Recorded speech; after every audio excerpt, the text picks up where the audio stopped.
മഹത്വപ്പെടട്ടെ. പ്രിയരെ, ദൈവത്തിന് നമ്മോടൊന്ന് സംസാരിക്കുവാനായിട്ടുള്ളത് ആരാണ് യഥാർത്ഥ സാക്ഷി? സാക്ഷിയാകാൻ നാം റെഡിയാണോ? നമുക്കൊരു വേദഭാഗം വായിച്ചിട്ട് ആരംഭിക്കാം. യെശയ്യാ പ്രവാചകന്റെ പുസ്തകം 53 അധ്യായം അതിൻ്റെ 10 വാക്യം. എന്നാൽ അവനെ തകർത്ത് കളവാൻ യഹോവയ്ക്ക് ഇഷ്ടം തോന്നി, അവന് കഷ്ടം വരുത്തി. അവൻ്റെ പ്രാണൻ ഒരു അകൃത്യയാഗമായി തീർന്നിട്ട് അവൻ സന്തതിയെ കാണുകയും ദീർഘായുസ് പ്രാപിക്കുകയും യഹോവയുടെ ഇഷ്ടം അവൻ്റെ കയ്യാൽ സാധിക്കുകയും ചെയ്യും. ഈ വേദഭാഗത്ത് നമുക്ക് കാണാൻ സാധിക്കുന്നത് ദൈവത്തിൻ്റെ, പിതാവായ ദൈവത്തിൻ്റെ, അത്യുന്നതനായ ദൈവത്തിൻ്റെ ഇഷ്ടം വെളിപ്പെടുത്തുകയാണ്. ആ ഇഷ്ടം നിറവേറ്റിയത്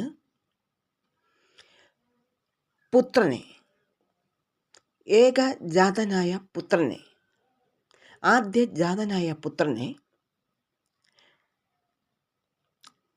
കഷ്ടം വരുത്തി തകർത്ത് കളവാൻ യഹോവയ്ക്ക് ഇഷ്ടം തോന്നി.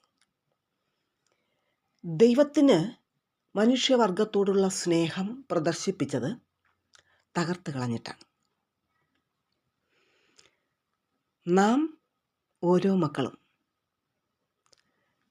യേശു എന്ന തലയോളം സകലത്തിലും വളരേണ്ടവരാണ്. യേശു എന്ത് ചെയ്തോ, യേശു എന്ത് പറഞ്ഞോ, ആ യേശുവിനെ അനുഗമിച്ച് യാത്ര ചെയ്യേണ്ടവരാണ് നമ്മൾ. അങ്ങനെയാണെങ്കിൽ നമ്മെ തകർത്ത് കളയുമ്പോൾ ദൈവത്തിന് നമ്മിൽ ദൈവത്തിൻ്റെ ഇഷ്ടം ചെയ്തെടുക്കുവാൻ തകർത്ത് കളയലിൻ്റെ അവസ്ഥ വരുമ്പോൾ നാം ദൈവത്തിന് സാക്ഷ്യം വഹിക്കുവാൻ റെഡിയാകുമോ? ആ ഒരവസ്ഥയിലേക്ക് നമ്മെ കൊണ്ടുവരുവാനായിട്ടാണ് പിതാവാൻ ദൈവത്തിന് ആഗ്രഹം. അതിനാണ് യേശു കർത്താവിനെ ഭൂമിയിലേക്ക് അയച്ചിട്ട് നമ്മെ ഔവണ്ണം പണിത് പുറത്തു കൊണ്ടുവരുവാനായിട്ട് ആഗ്രഹിക്കുന്നത്.